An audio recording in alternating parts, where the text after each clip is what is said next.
ድባቴ ወይም ዲፕሬሽን በዓለማችን ላይ በአሁኑ ሰዓት በሚሊዮን የሚቆጠሩ ሰዎችን እያጠቃ ይገኛል። በዚህም ምክንያት የብዙ ሰው ህይወት ያልፋል። ቢሆንም ግን ብዙ ሰዎች አሁንም ምን እንደሆነ ምን እንደሚሰማና ምን ሊያደርግ እንደሚችል ሙሉ በሙሉ አልተረዱትም።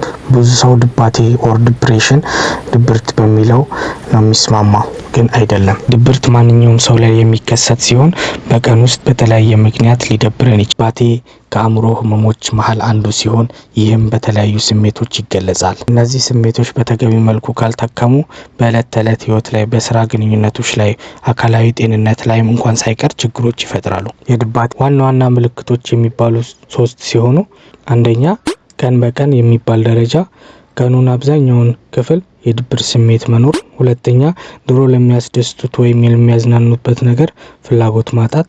ሶስተኛ ድካምና አቅም ማጣት። ተጨማሪ ምልክቶች ትኩረትና ማስታወስ ችሎታ መቀነስ፣ በራስ የመተማመን ስሜት መቀነስ፣ የጥፋተኝነት ወይም ብቁ አለመሆን ሀሳቦች፣ ስለወደፊት መጥፎና ተስፋ አስቆራጭ እይታዎች፣ ራስን የመጉዳት ወይም ራስን የማጥፋት ሀሳቦች ወይም ድርጊቶች፣ እንቅልፍ ማብዛት ወይም ማጣት፣ የምግብ ፍላጎት መቀነስ ይሆናሉ።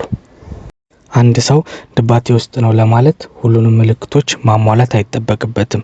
ከዋና ዋና ምልክቶች መሀል ቢያንስ 2ቱና ከዛ በላይ ካሉ ለድባቴ ሕክምና ማግኘት አለበት ማለት ነው። ቀሪዎቹን የድባቴ መንስኤዎችና መፍትሄዎችን ለማግኘት ወደ ዶክተር ሃን ኢትዮ ሳይክ ቻናል ይጎብኙ።